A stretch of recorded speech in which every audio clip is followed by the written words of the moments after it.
Hello friends and welcome to the YouTube channel of TBL Education Private Limited, where we help you upskill yourself every day by adding a little bit of value. This is Xavier Menezes from Mumbai, and today we're going to talk about vesting.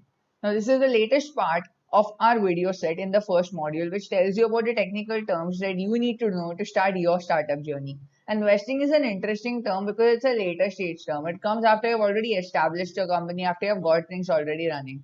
I've told you on multiple occasions that you can't make money from your startup company in the first 4 years, but vesting concerns how your money will finally start to come in, but it also has certain conditions, so it's a double-edged sword. What is vesting? Vesting is the process by which parties in a startup acquire rights for the ownerships of stock over time. Now, you have watched my video on equity, and in there I tell you how various parties in a startup have various different shares that they control. These shares are distributed. However, while these shares do represent money, while you have options related to these shares, you can sell them or hold them or invest them. You do not get these shares immediately. When and when you get these shares depends upon the schedule, and this schedule is also known as your vesting schedule. Now, vesting works as a stabilization measure which prevents co-founders from abruptly walking out with huge chunks of ownership and also allows your company to avoid giving everyone a payment upfront so that it may grow. So now I'm going to give you a hypothetical example. Suppose you found your company and you have a co-founder, and now you form a merger with the company, you split the equity up properly, a set amount of equity goes to the founders. Let's say that they get 50% of the equity and the remaining 50% is split between you and your co-founder. So each of you basically gets 25% and 25%. Now your company has established itself as fairly successful, but now your co-founder, for unspecified reasons, just decides to walk out. Now, even if you don't split amicably, even if you have a big argument, your co-founder is still going to have a large amount of the company's ownership, right? And it's not fair to you because you're going to keep working for the company, whereas your co-founder can leave early and still get all the advantages. And vesting is a measure that is intended to prevent malpractices like that from occurring. Another advantage of vesting is that since everyone isn't paid a lot of money instantly, the company can use some part of the stock shares, some part of that income, and actually reinvest it and use it to grow up to the point where it can pay everyone. So it's not like you get paid the moment your company starts, because obviously you need to conserve your resources and use them smartly. Once your company has actually gotten onto its legs, then the money starts flowing around.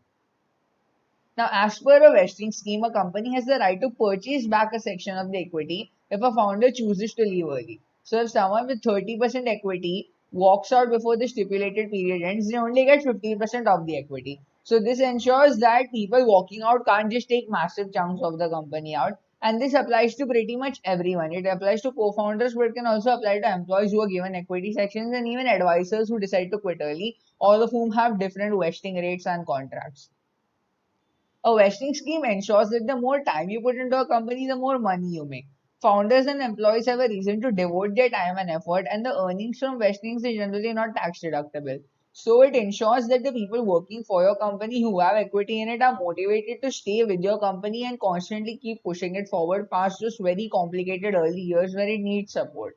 And it also ensures that the earnings you get from this are not tax deductible. So as a result, you won't need to give away a large amount of the money you make to the tax department, which makes it a pretty good investment. Vesting also has certain other dimensions such as acceleration and acquisition. When a company acquires your startup, obviously the founders will not be working for the startup anymore as founders. They'll be put back into work as employees. And under these circumstances, the amount of time that it takes for you to get your investment back is accelerated. Now, this is fairly complicated and we might talk about it in another video. Now, to give you a very general idea of vesting, refer to the diagram on the right.